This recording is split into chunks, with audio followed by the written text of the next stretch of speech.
Recording in progress. प्रणम्य परमात्मानं सिद्धं त्रैलोक्यवन्दितं स्वाभाविकचिदानन्द स्वरूपं निर्मलाव्ययम् शुद्धजीवादिद्रव्याणां देशकं च जिनेश्वरम् द्रव्यसङ्ग्रहसूत्राणां वृत्तिं वक्षे समासतः जीवमजीवमदापम् जिनवरवसहेण जीर्णनेतेष्ठम् देविन्दविन्दवन्दं वन्दे तं सर्वदा शिरसा कहे जीव अजीव जिनवर ऋषभ ने लोक में वे वंद्य सुरपति वृंद से वंदन करूं कर जोड़ मैं।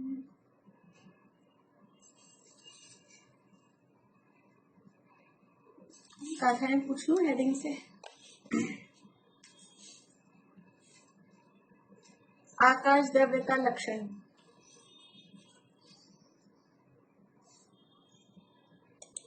बोलिए सुनीता आंटी। अवकाश दासो जीवादिनं विहान आयासं येनं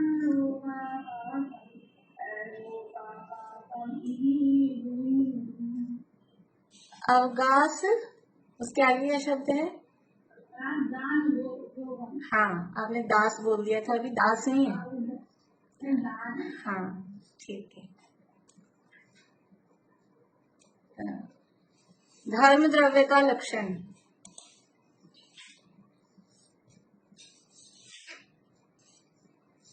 भारती आंटी।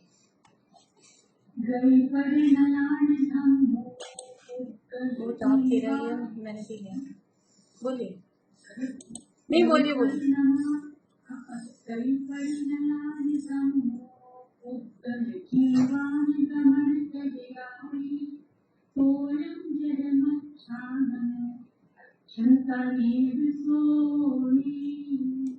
बढ़िया।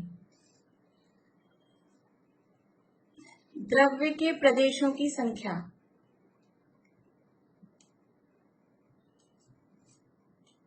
निशांति।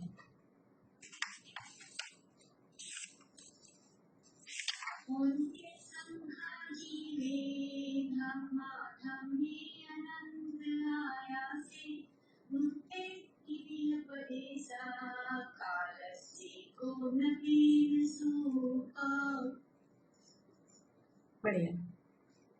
काल द्रव्य का लक्षण और उसके भेदों का स्वरूप। चमेली आंटी।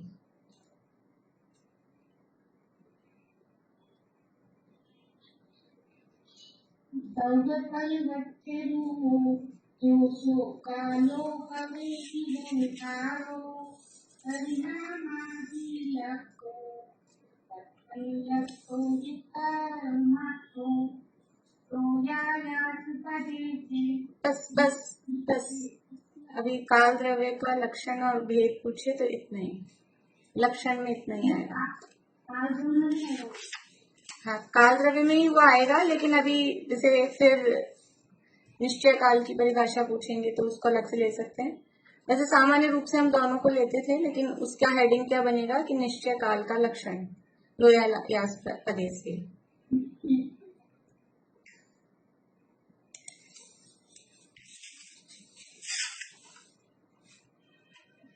उद्गल परमाणु को कार्यवान क्यों कहा जाता है? देखा अभी।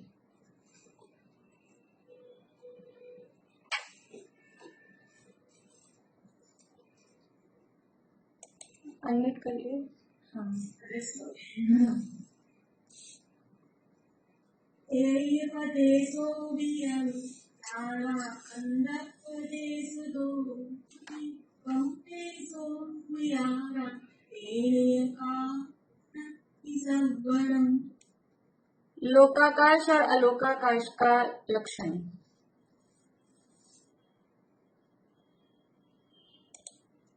मीनू दीदी। धम्माकालो उत्कल जीवाय संति जापति आयाति सोनु सत्तो पर दो अलोगुत्ति। अलोगुत्तो उत्कल द्रव्य की व्यंजन पर्याय।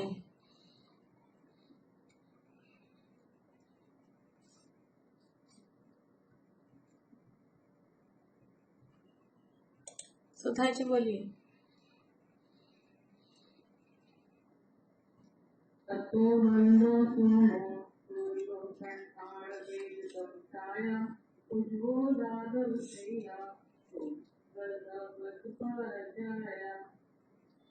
ठीक है। अजीव तत्व के भेद बताने वाली गाथा। अजीव तत्व के भेद बताने वाली गाथा। निशांति। अजीवो पिंडनेयो उत्तर धम्मो अधम्म आयासं कालो पुक्कल मुचो भुवादि गुरु अमुतिशेषा। अजीवो पुण्य नहीं है, पुण्य बस एक सिंगल ना है। अजीवो पुण्य नहीं हो।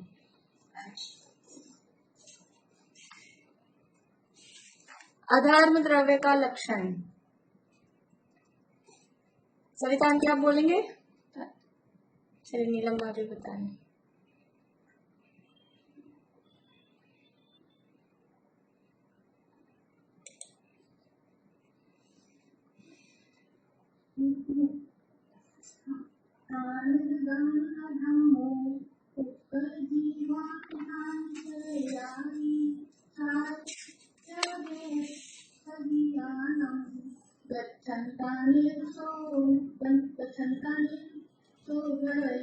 बढ़िया। हाँ, निश्चय काल का लक्षण। सविता आंटी आप अनम्यूट करिए।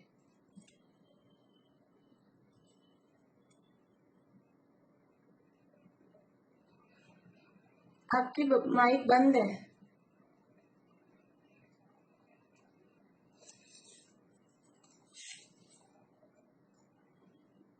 पूर्णिमा आंटी आप बोलिए। निश्चय काल का लक्षण।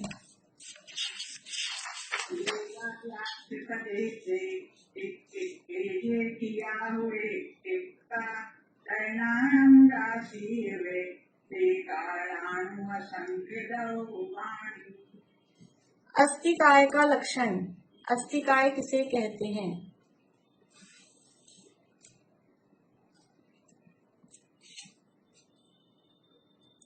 प्रीति सुना क्वेश्चन? बोलो।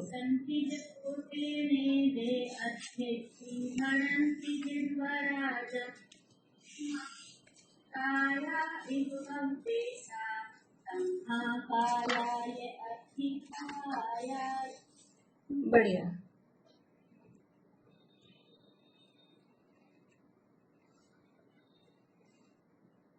छह द्रव्यों का जिसमें संक्षेप किया है और अस्थिकाय कौन से हैं वो बताया है जिस गाथा में। छह द्रव्यों को संक्षेपित करके और फिर द्रव्यों के भेद या अस्थिकाय का, द्रव्यों के भेद दो भागों में बांटे और अस्थिकाय का लक्षण। बोलिए रजनी जी। नहीं, ये तो प्रदेश हो गए। ये तो प्रदेश हो गए।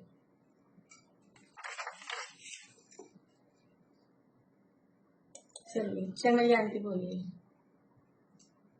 सरिता आंटी बोल रहे हैं आप? फिर म्यूट हो गए हैं। चमेली आंटी बोलिए।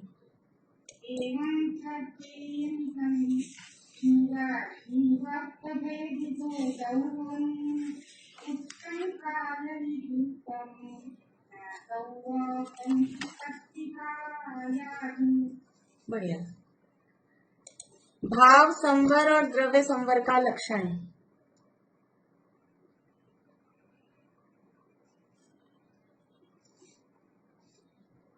ज्योति जी।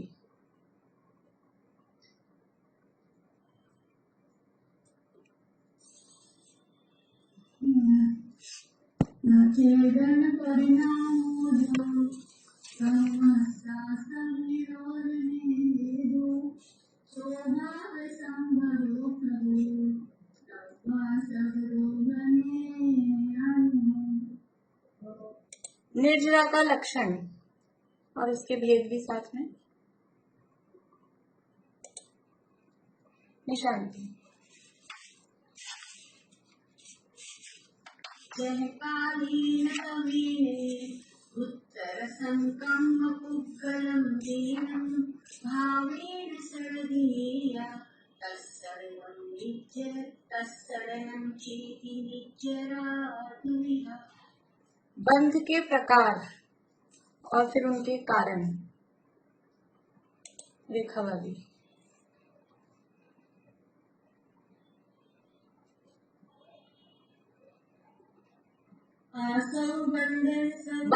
बंध के प्रकार। अच्छा, निश्चता विरहित योग। सरोज भाभी बोलिए।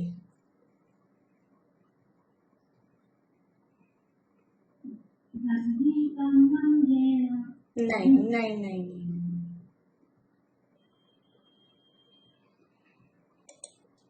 मीनू दीदी, ये तो हो गया ना इनका ही गलत। चमेली आंटी बोलिए। बंध के प्रकार बताने हैं।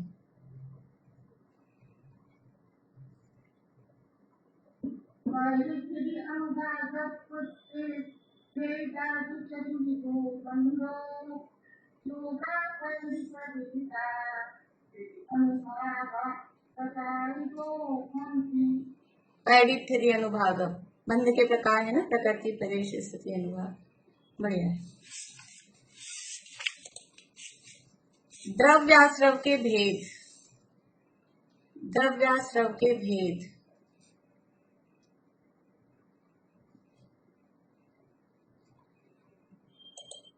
बोलिए रजनी जी।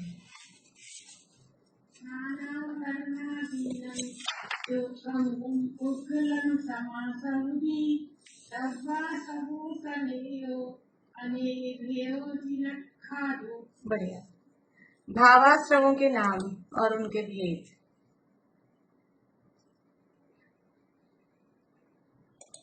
भारती आंटी मुझे याद नहीं। बोलिए। हाँ, गाथा तो पता चल गई ना कौन सी है।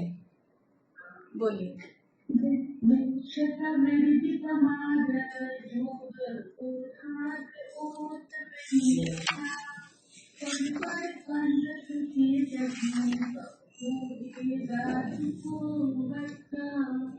बढ़िया। भाव बंध और द्रव्य बंध का लक्षण।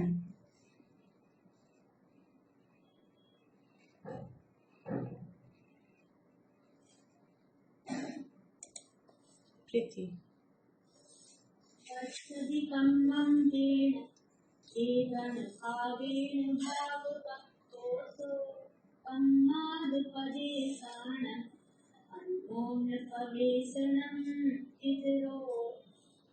बढ़िया। इतना ही करते हैं, फिर कल करेंगे इसी तरह से और आगे की। अभी अपनी चर्चा चल रही है 38वीं गाथा के संबंध में। 38वीं गाथा का एक बार पाठ करेंगे और आज ये प्रकरण पूरा होने वाला है अपना। ये प्रकरण पूरा हो जाएगा, फिर रिवीजन करेंगे और फिर एग्जाम होगा। देखिए 38वीं गाथा बोलते हैं। सुह असुह भाव जुत्ता पुण्यं पावं हवन्ति खलु जीवा सादं सुहाउणामं गोदं पुण्यं पराणि पावं च शुभ और अशुभ भाव से युक्त जीव वास्तव में पुण्य और पाप रूप होते हैं। साता वेदनी, शुभायु, शुभ नाम और उच्च गोत्र ये पुण्य प्रकृतियां हैं, और इसके अलावा जो सब बची हैं वो सब पाप प्रकृतियां हैं। ऐसा यहाँ गाथा में कहा गया है। और सारी पुण्य और पाप प्रकृतियों के नाम बताने के बाद में फिर यहाँ तीर्थंकर प्रकृति जो विशिष्ट पुण्य प्रकृति है उसके आश्रय के कारण रूप 16 कारण भावनाओं की चर्चा की। फिर यहाँ शिष्य ने प्रश्न किया कि सम्यक दृष्टि को तो पुण्य और पाप दोनों ही हे हैं। पेज नंबर 180 पे लास्ट लाइन कि सम्यक दृष्टि जीव को तो पुण्य पाप दोनों हे हैं, तो फिर वह पुण्य क्यों करता है जब दोनों ही उसको हे मतलब छोड़ने योग्य हैं, दोनों को ही वो छोड़ने योग्य मानता है, तो फिर उसको वो पुण्य करता क्यों है। तो समाधान में कल बात बताई थी, उदाहरण दिया था कि जिस प्रकार जैसे किसी मनुष्य को अपनी स्त्री से प्रेम है और वो अपनी स्त्री से दूर है, तो वो उसकी स्त्री के पास से कोई यदि व्यक्ति आता है तो उसका सम्मान करता है, उसकी खबर देता है, तो वो उसके लिए दान सम्मान आदि करता है। उसी प्रकार सम्यक दृष्टि जीव को भी अपनी शुद्धात्मा से प्रेम है, शुद्धात्मा उपादेय है, लेकिन अभी वो शुद्धात्मा से दूर है, तो वो उस शुद्धात्मा में लीन होने में वो असमर्थ है चारित्र मोह के उदय से। तो फिर जो शुद्धात्मा की का स्वरूप बताते हैं अथवा उस शुद्धात्मा को जो उसके पास रहकर जो आए हैं, ऐसे जो पंच परमेष्ठी भगवंत हैं, उनकी वो पूजा भक्ति उपासना करता है। और क्यों करता है उसके लिए दो कारण बताए कि एक तो स्वयं को वो परमात्मा पद चाहिए और दूसरा विषय कषायों से बचने के लिए। बोलिए भारती आंटी। ये यहाँ पे प्रश्न है ना कि पुण्य पाप दोनों ही है, तो इसका समाधान कीजिए। उत्तर शुद्धात्मा की बात कर रहे हैं, बाकी पाप और पुण्य का। ठीक है, आपका प्रश्न ऐसा है कि भाई पुण्य पाप की बात कर रहे हैं, फिर शुद्धात्मा की बात क्यों बता रहे हैं। शुद्धात्मा की बात नहीं बता रहे, शुद्धात्मा की जो भावना है वो पुण्य रूप है, पाप रूप है कि धर्म रूप है।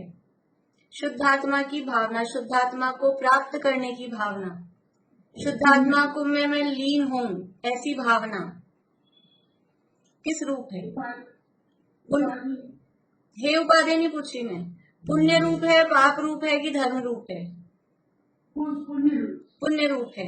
और उस शुद्धात्मा को बताने वालों की पूजा भक्ति करना वो पुण्य है, पाप है कि धर्म है। पुण्य है। इसलिए यहाँ प्रश्न ये है कि वो पुण्य क्यों कर रहा है। पुण्य तो है ना, तो वो पुण्य कर रहा है, वो शुद्धात्मा की भावना भा रहा है, ये पुण्य है। वो पंच परमेश्वर की पूजा भक्ति आराधना कर रहा है, ये पुण्य है। तो उसका यही प्रश्न है कि पुण्य काम क्यों कर रहा है। जब पुण्य तो है तो वो क्यों करता है, शुद्धात्मा की भावना स्वाध्याय क्यों करता है, पूजन भक्ति आराधना क्यों करता है, दान क्यों देता है, तप क्यों करता है, ये सारे काम पुण्य रूप हैं। इसलिए उसका जवाब उस तरह से दे रहे हैं कि क्योंकि उसको पुण्य की भावना नहीं है, उसको वो करना नहीं है, उसको पहुंचना तो वही है, उसको तो अपनी स्त्री से प्रेम है, उसको उस पुरुष से कोई मतलब नहीं है, लेकिन उस पुरुष ने स्त्री की खबर दी है, उसकी सूचना आके दी है, इसलिए उसका दान सम्मान कर रहा है। ऐसे ही अरहंत सिद्ध भगवान कोई यानी सुखी कर देंगे या वो उनको उनका ध्यान करना है वो कोई बात नहीं है, लेकिन अरहंत सिद्ध जो पंच परमेष्ठी भगवान है उन्होंने अपनी शुद्धात्मा, हमारी शुद्धात्मा का ज्ञान हमको कराया। तो जिसने हमको अपना धन बताया, ये तुम्हारे पास तुम्हारा धन पड़ा है, तो उसकी महिमा हमको आएगी कि नहीं आएगी। उसकी महिमा आने के लिए ये पूजन भक्ति आदि जो उसके परिणाम होते हैं वो शुभ भाव रूप हैं, वो पुण्य रूप हैं, वो होते हैं। क्यों होते हैं तो उसके कारण ये, पहला तो चारित्र मोह के उदय से कमजोरी है अभी, क्योंकि वो उतना कैपेबल नहीं है कि वो उसके पास जाके रह सके, वो दूर है अभी अपनी पत्नी से, वो अपनी शुद्धात्मा से अभी दूर है, तो ये उसकी अभी मजबूरी है, कमजोरी है, कुछ भी कहो।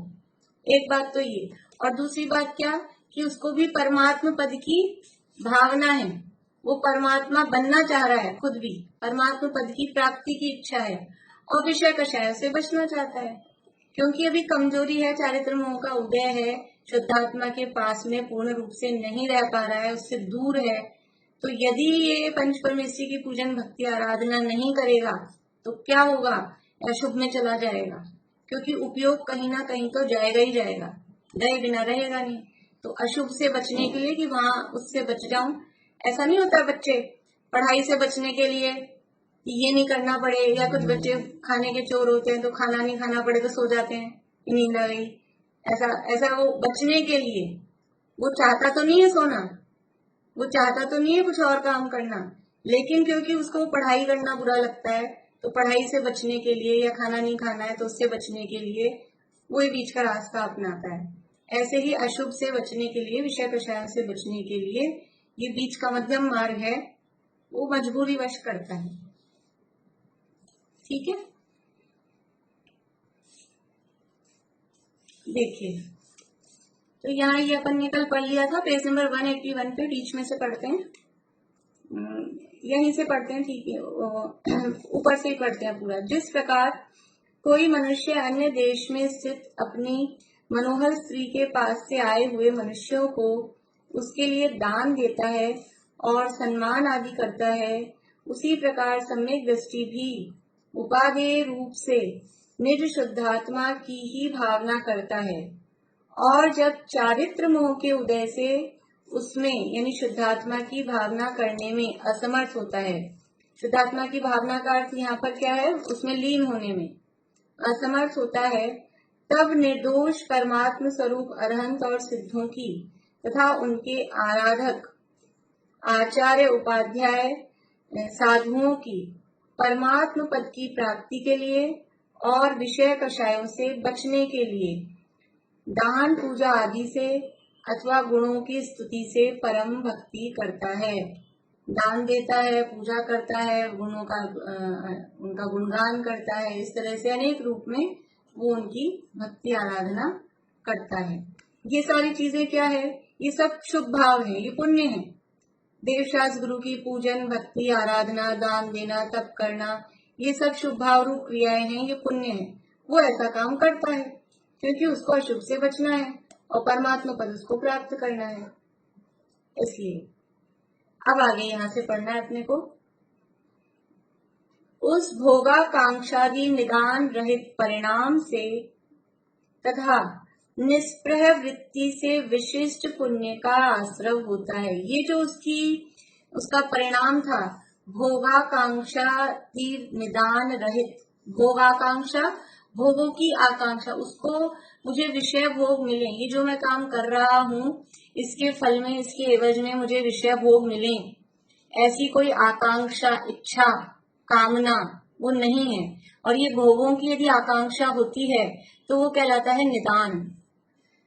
निदान एक समझ लीजिए शल्य के अंतर्गत भी आता है निदान, और आर्त ध्यान के अंतर्गत भी निदान नाम का आर्त ध्यान होता है।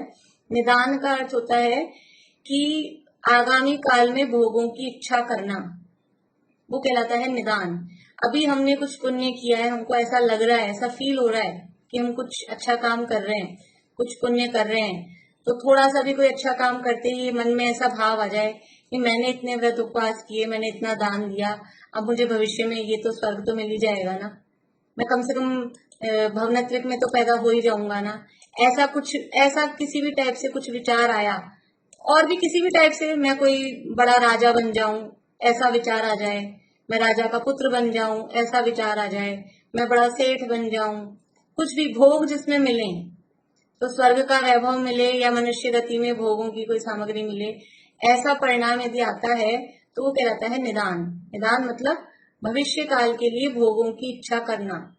तो उसने कुछ पुण्य किया होता है और वो ऐसी अगर भावना भाता है, पुण्य तो होता है समझ लीजिए ज्यादा, अभी पुण्य ऐसा था कि वो वैमानिक देव बने, लेकिन उसने निदान क्या कर लिया कि मैंने इतनी तपस्या की है, कम से कम मैं भवनवासी तो हो ही जाऊंगा। तो अब वो उसने ऊंचा अच्छा पुण्य किया था, लेकिन उसने निदान कर लिया भवनवासी का, तो भवनवासी बन जाएगा। उसने पुण्य किया था वैमानिक देव का, और वो ऐसा निदान कर ले मैं तो इस राजा का बेटा बनूं, मैं इन सेठ जी का, यहाँ किसी का वैभव देख के, मनुष्यों में खूब धन संपदा देख के, काश मैं इनका बेटा बन जाऊं, काश मैं इनके घर में पैदा जाऊं, ऐश ही ऐश रहें, ऐसा सोच ले, तो वो स्वर्ग नहीं जाएगा, फिर वो मर के आयु बंद हो गई होगी तो उस हिसाब से, और आयु नहीं बंधी हो तो वो उनका पुत्र हो जाएगा। तो वो ज्यादा मिलना था और कम में ही उसने कंप्रोमाइज कर लिया तो मिल जाता है, हो जाता है। और कभी कभी आयु बन रही है तो अगले भाव में तो जहाँ की आयु बंधी है वहां चला जाएगा, फिर नेक्स्ट भाव में वो निदान का फल में जो उसने चाहा था वो मिल जाता है। थोड़ा बहुत इस तरह का पुण्य करते हैं तो उससे हो जाता है, लेकिन वो निदान करना अच्छी बात नहीं है। वो निदान वास्तव में हमारे पुण्य को क्षीण करता है, घटाता है, कम करता है। और भोगों की आकांक्षा करना, कुछ धर्म करके, धर्म के नाम पर, मतलब व्यवहार धर्म, शुभभावादी है वो व्यवहार धर्म है, तो धर्म के नाम पे कुछ हमने किया और उससे भोगों की आकांक्षा की तो वो अच्छी बात नहीं है। वास्तव में निदान है वो आर्त ध्यान है, और निदान को शल्य कहा है।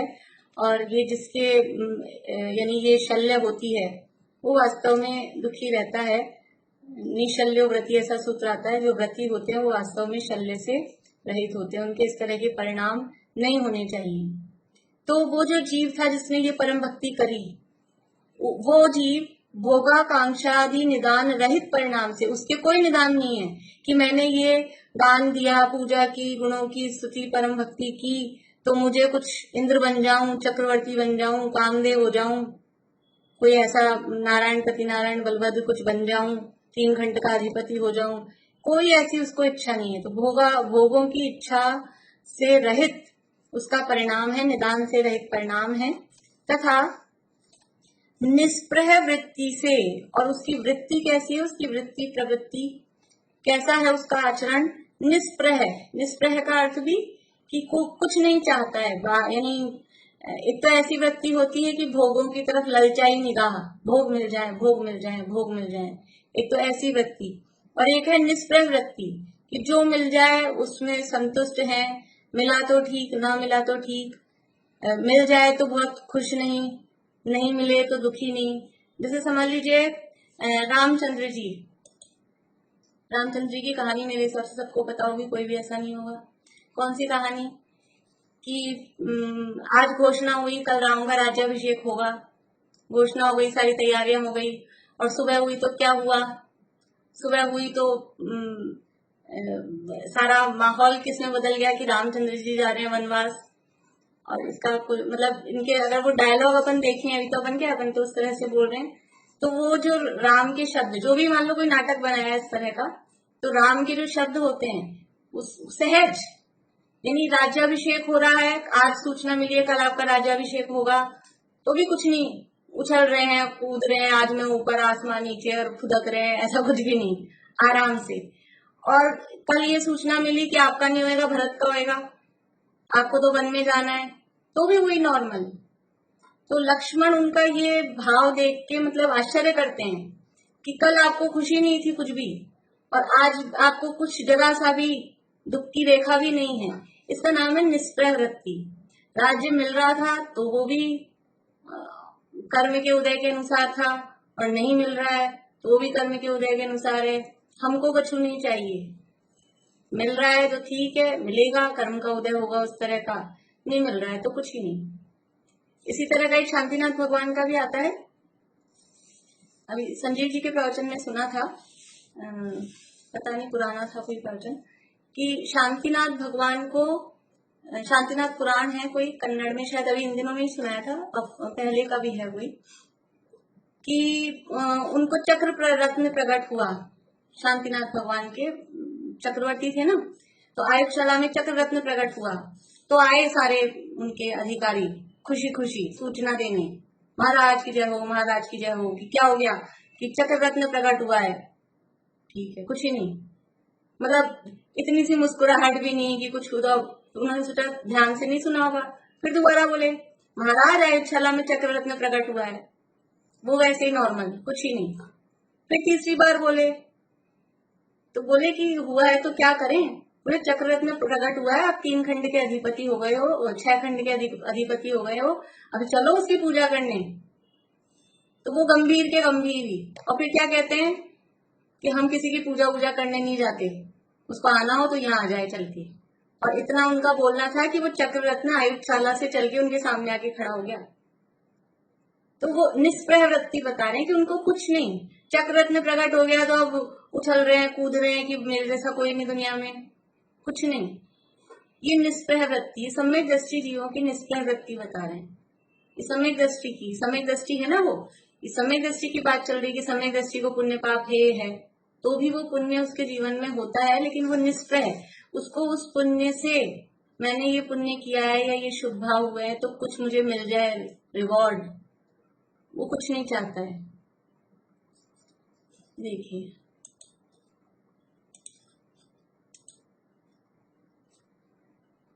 उस भोगाकांक्षादि निदान रहित परिणाम से तथा निष्प्रह वृत्ति से विशिष्ट पुण्य का आश्रय होता है। ये जो उसकी ऐसी परिणति थी, यद्यपि वो पुण्य कर रहा है लेकिन उस पुण्य का मुझे कुछ मिले रिजल्ट, ऐसी उसकी बिल्कुल भी भावना नहीं है। इसका नाम है कि वो पुण्य को हेय मानता है। यदि वो पुण्य से कुछ रिवॉर्ड चाहे कि मुझे इस पुण्य के फल में कुछ मिले, तो वो पुण्य को हेय नहीं मान रहा है, फिर तो वो पुण्य को उपाधि मान रहा है, अच्छा मान रहा है कि अच्छा पुण्य हो रहा है तो मुझे कुछ ना कुछ मिल जाएगा। वो निष्प्रह वृत्ति से ये सब काम करता है तो अपने आप ही ऑटोमेटिक ही ऐसा होता है। एक कहावत चलती दुनिया में, जो मांगे उससे भागे और जो त्यागे उसके आगे। जो मांगता है उसको कुछ नहीं मिलता है, और जो मना करता है नहीं चाहिए हमें, उसके पूछ करते हैं सब। ऐसी कहावत चलती है दुनिया में। तो ये विशिष्ट पुण्य का आश्रय होता है। कौन सा विशिष्ट पुण्य? ये जो वो सच्चे देवशास गुरु की पंचपरमेश्वरियों की पूजन भक्ति आराधना कर रहा है और निष्प्रह वृत्ति है, उससे विशिष्ट पुण्य का आश्रय हो रहा है। कौन सा है वो विशिष्ट पुण्य? ये तीर्थंकर प्रकृति वाला विशिष्ट पुण्य। 16 कारण भावनाओं जैसी वो अंदर ही अंदर 16 कारण भावना कैसे भाते होंगे? तीर्थंकर प्रकृति जब बंधती है तो वो 16 कारण भावना भाते, तो कैसे भाते होंगे? सारे साजे वाजे उनको, ढोलक वालों को, इनको सबको बुलाते होंगे और फिर जोर जोर से पूजन भक्ति 16 कारण की करते होंगे। कैसे भाते हैं? ये अंदर ही अंदर निरंतर चलती रहती है। मैंने आपको पहले दिन भी बताया था, 16 ये तीर्थंकर प्रकृति है, वो निरंतर बंधी प्रकृति है। एक बार बंधना शुरू हो गई तो वो जब तक उसकी बंध विच्छुत्ति नहीं होगी तब तक कंटिन्यू बनती रहेगी, बनती रहेगी, बनती रहेगी। तो वो परिणाम कब होएगा? परिणाम आज हुआ, आज बनना चालू हो गई, बस फिर परिणाम थोड़ी ना रहेगा। और बिना परिणाम के फिर वो बनती रहेगी क्या? वो कंटिन्यू बनती रह रही है, बनती रह रही है। इससे क्या सिद्ध हो रहा है? कि वो परिणाम भी कंटिन्यू चलते हैं।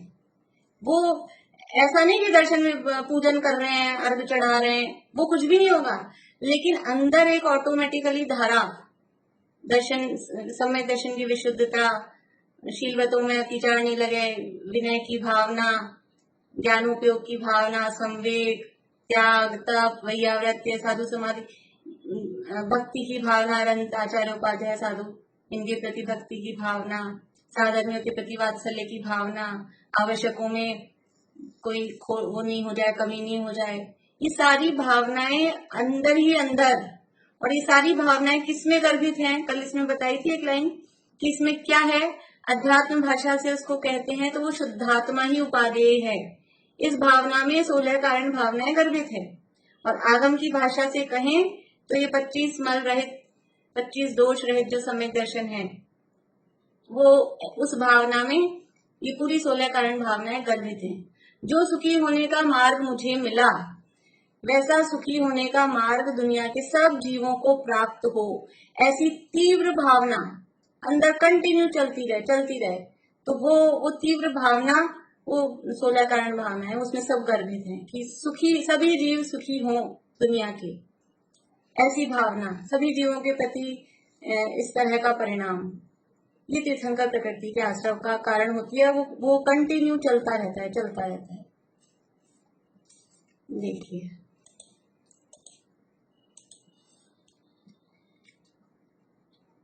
उस भोगाकांक्षादि निदान रहित परिणाम से तथा निष्प्रह वृत्ति से विशिष्ट पुण्य का आश्रय होता है। जिस प्रकार धान की खेती करते हुए किसान को घास, छिलका आदि मिलता ही है, उसी प्रकार उस पुण्य से जीव स्वर्ग में देवेंद्र, लौकांतिक देव आदि की विभूति प्राप्त कर विमान, परिवार आदि संपदाओं को जीर्ण तृण समान गिनता हुआ 5 महाविदेहों में जाकर देखता है। क्या होता है, उसको ना तो कोई चाहिए भोग, उसका तो भोगों की इच्छा नहीं है, निष्प्रय वृत्ति है। तो ऐसी निष्प्रय वृत्ति वाले को अपने आप ही ऑटोमेटिक ही क्या होता है, ऐसा पुण्य उसको बनता है, ऐसा पुण्य उसको बनता है कि क्या होता है कि वो ऊंचे ऊंचे पद प्राप्त करता है। स्वर्ग में देव होता है, इंद्र होता है, अहमिंद्र होता है। ये जितने भी उच्च पद हैं, ऊंचे ऊंचे जो बड़े बड़े पद हैं, बड़े बड़े मतलब विशिष्ट, इंद्र का, राजाओं का, समझ लीजिए अहमिंद्रों का, या लौकांतिक देव हैं, या लोकपाल हैं, इस तरह के जो उच्च पद हैं किसको प्राप्त होते हैं, सम्यक दृष्टियों को प्राप्त होते हैं। लेकिन शावकाचार में पहला जो अधिकार है उसमें अंतिम श्लोक है, कम से कम 8-10 श्लोक पूरे सम्यक दर्शन की महिमा की, सम्यक दृष्टि क्या क्या होता है, क्या क्या होता है, बहुत अच्छे श्लोक हैं कि कैसे कैसे क्या क्या नहीं होता है, क्या क्या बनता है, सम्यक दर्शन की महिमा गाई गई है। कम से कम 10 श्लोक लिखे हैं। तो ये सारे उच्च पद सम्यक दृष्टि को प्राप्त होते हैं। तो क्यों प्राप्त होते हैं कि वो पुण्य को हे मानता है, उससे उसको इतना पुण्य हो जाता है। जो त्यागे उसके आगे, वो पुण्य को हे मानता है, बिल्कुल निष्प्रय वृत्ति से वो ये शुभ भाव करता है, मतलब होते हैं उसके, उससे ऐसा विशिष्ट पुण्य। उदाहरण किया गया कि जैसे हम अनाज उगाते हैं, धान की खेती, गेहूं उगाए, चावल उगाए, उसके साथ में क्या होता है, वो घास भूसा पशुओं के लिए जो चारा है वो अपने आप ही होता है। अनाज उगाते हैं अच्छा, तो अनाज अच्छा बढ़िया क्वालिटी का है तो वो चारा भी बहुत अच्छी क्वालिटी का होता है, उसका छिलका भी बहुत अच्छी क्वालिटी का होता है। लेकिन वो खेती करते हैं अपने अनाज के लिए। किसके लिए करते हैं खेती? अनाज के लिए। तो घास फूस छिलके अपने आप होते हैं। अब कोई ये सोचे कि अनाज तो सभी उगाते हैं, हम पशुओं के लिए भी कुछ सोचें, पशुओं के लिए हम घास उगाएं। तो घास उगाओगे ना अकेली, तो वो घास की ना तो क्वालिटी कुछ अच्छी होगी, ना तुमको कुछ लाभ होगा। अकेले घास उगाने में क्या होगा? और तुम अनाज उगाओगे तो उसके साथ में घास तो अपने आप ही उग जाएगी, तुम्हारा भी पेट भरेगा, पशुओं का भी भरेगा। तो हम अगर पुण्य के लिए पुण्य करेंगे तो पुण्य भी अच्छी क्वालिटी का नहीं होता है। जो केवल पुण्य के लिए पुण्य करते हैं, कौन होते हैं वो जीव? पुण्य के लिए ही पुण्य करते हैं, वो मिथ्या दृष्टि होते हैं। जिन्हें विषय भोग की आकांक्षा है, जिन्हें वैभव चाहिए, वो पुण्य के लिए पुण्य करते हैं। तो जो भी अच्छे पद हैं, इंद्र का, चक्रवर्ती का, बलभद्र का, नारायण की, जितने 63 लाख पुरुषों के पद हैं, ये सब मिथ्या दृष्टियों को नहीं मिलते हैं, सम्यक दृष्टियों को ही मिलते हैं। तो जो पुण्य के लिए पुण्य करता है उसको पुण्य भी अच्छा नहीं मिलता, उसको वो भी हल्की क्वालिटी का ही मिलेगा, उसका फल भी। लेकिन जो पुण्य को हे मानकर और फिर वो शुभ भाव जिनके जीवन में होते हैं, तो ऐसा उत्कृष्ट पुण्य उनके फलता है कि वो स्वर्ग में देवेंद्र, देवेंद्र का मतलब है इंद्र, देवों के इंद्र देवेंद्र, लौकांतिक देव आदि की विभूति प्राप्त कर विमान, परिवार आदि संपदाओं को जीर्ण तृण समान गिनता हुआ। अब उसको संपदा तो सारी मिल गई, स्वर्ग में गया है तो विमान मिलते हैं, बड़े विमान को हमको ऐसा लगता है विमान ऐसा कोई वो बस एक चित्र बना रहता है बतख जैसा, हम वो विमान, ऐसा नहीं होता है। उनके जो रहने के बड़े बड़े नगर हैं उसको ही विमान कहते हैं। ये सूर्य का विमान है, हम ऐसा बोलते हैं, सूर्य जो दिखता है, चंद्रमा जो दिखता है, ये सूर्य का विमान है, चंद्रमा का। ये विमान का मतलब वो ऐसी इतनी सी वो नहीं है कि 2 जने 2 सीटर जो हो, ऐसा नहीं। विमान मतलब बहुत बड़ा नगर, पूरा देश, वो विमान है। और ये छोटे मोटे इधर उधर जाने आने के लिए तो कुछ भी बना लेते हैं विक्रिया से, वो तो चाहे जैसा बना ले, उसमें कोई बड़ी बात नहीं है।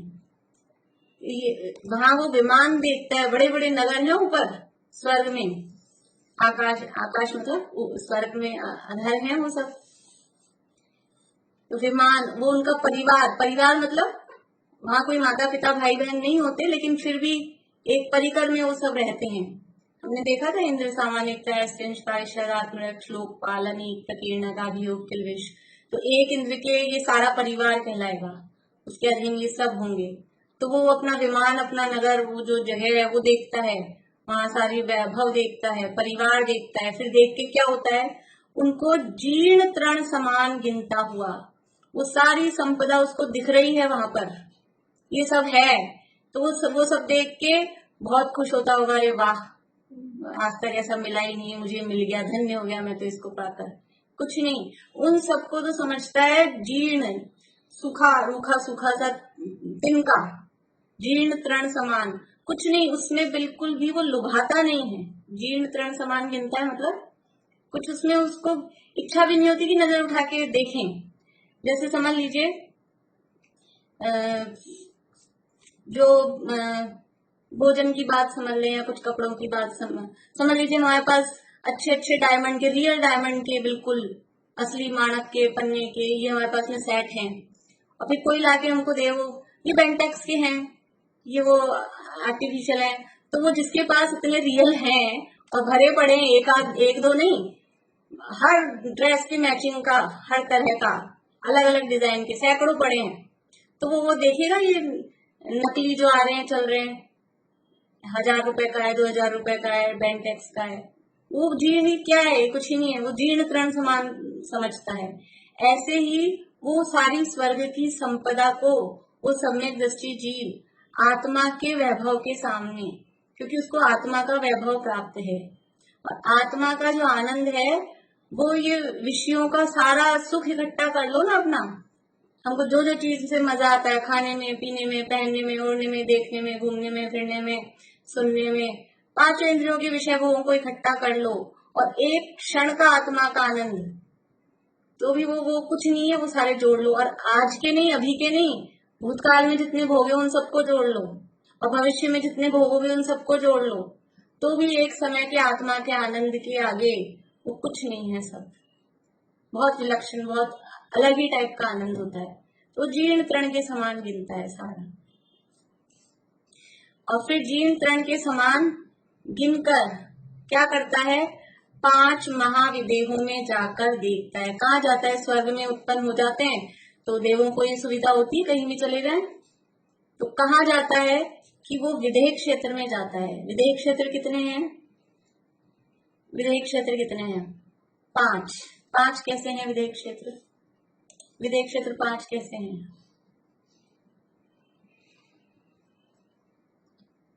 बोलिए ज्योति जी, 5 कैसे हैं विदेह क्षेत्र। बीच का मतलब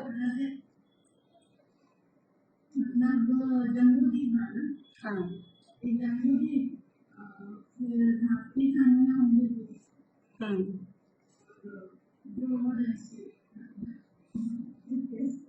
दो और कहाँ होंगे, नीलम भाभी याद है, 2 और कहाँ होंगे,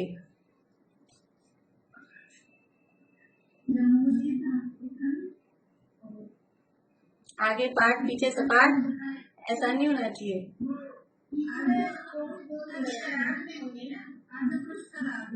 हाँ चलिए आ गया जवाब। तो निशा आंटी मैं रेखा जी से पूछने वाली थी, आपने जवाब दे दिया कोई बात नहीं चलेगा।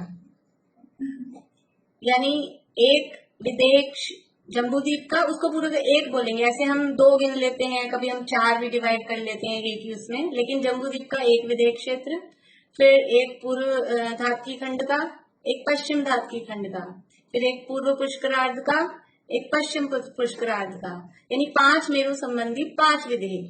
तो ऐसे 5 महाविदेह बोला कि 5 विदेहों में, और नगरियां कहेंगे तो कितनी हो जाएंगी विदेह क्षेत्रों की, 5 विदेह की नगरियां कितनी हो जाएंगी पूरी, 160।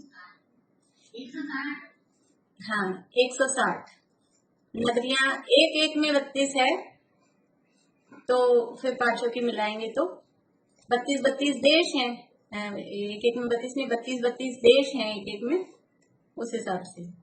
तो 5 महाविदेहों में जाकर देखता है, क्या देखता है, देखिए क्या देखता है कि यह समौशरण है। विदेह में जाके क्या देखता है कि ये बहुत अच्छी सीन सिनेरी है, नदी नाले हैं, पहाड़ हैं, ये गंगा नदी बह रही है, कि ये सीता नदी बह रही है, ये नहीं देखता है वहां जाकर, क्योंकि है कौन वो, हम होते तो क्या देखते, चलो अब आए तो है समौशरण में तो चलेंगे, पहले घूम तो ले, थोड़ा आए हैं तो जरा इतना निषद पर्वत देख लें, जरा ये नदियां देख लें, वो सम्यक दृष्टि है।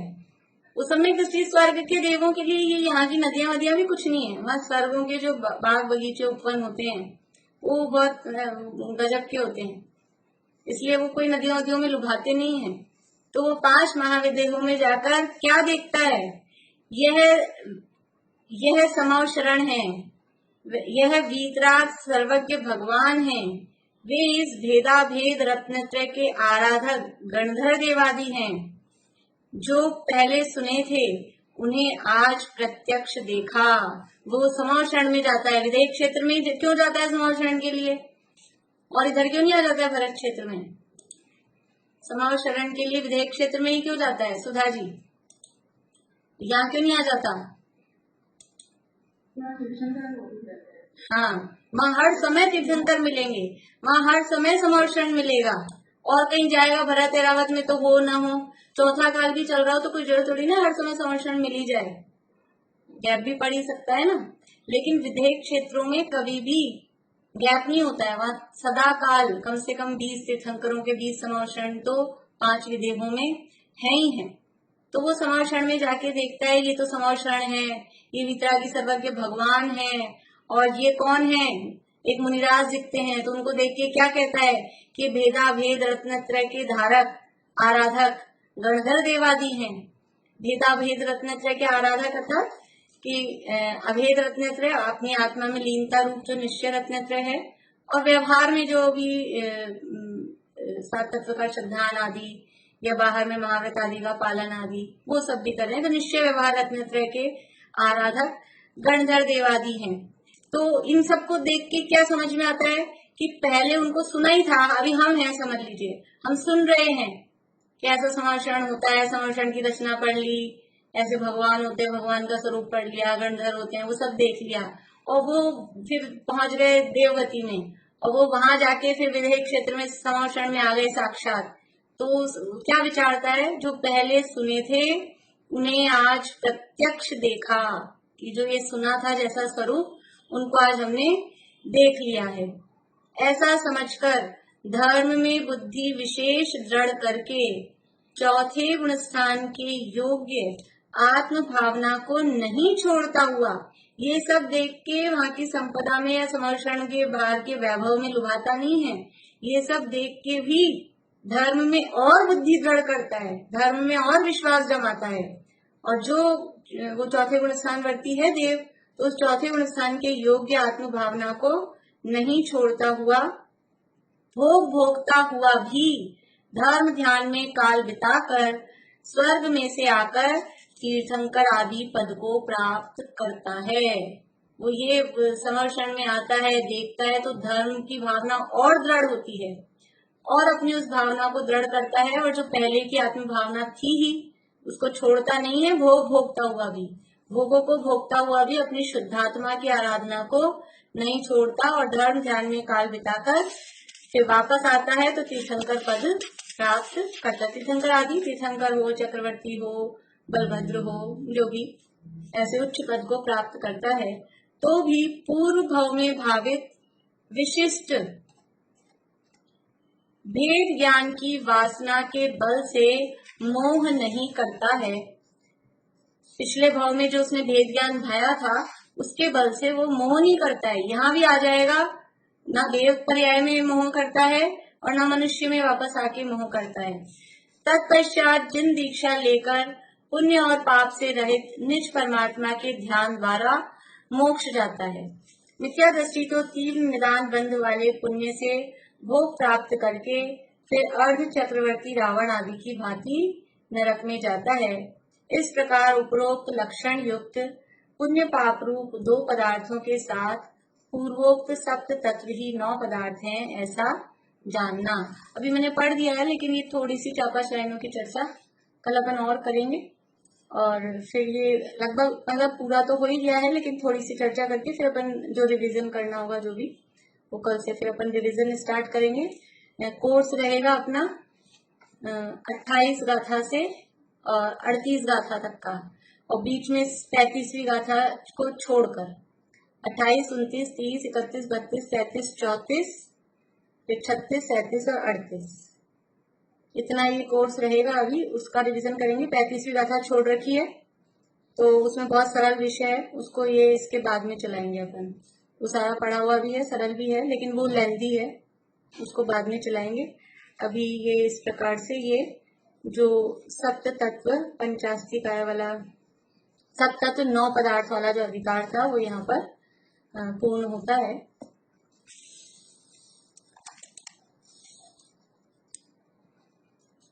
चलिए, जय श्री राम।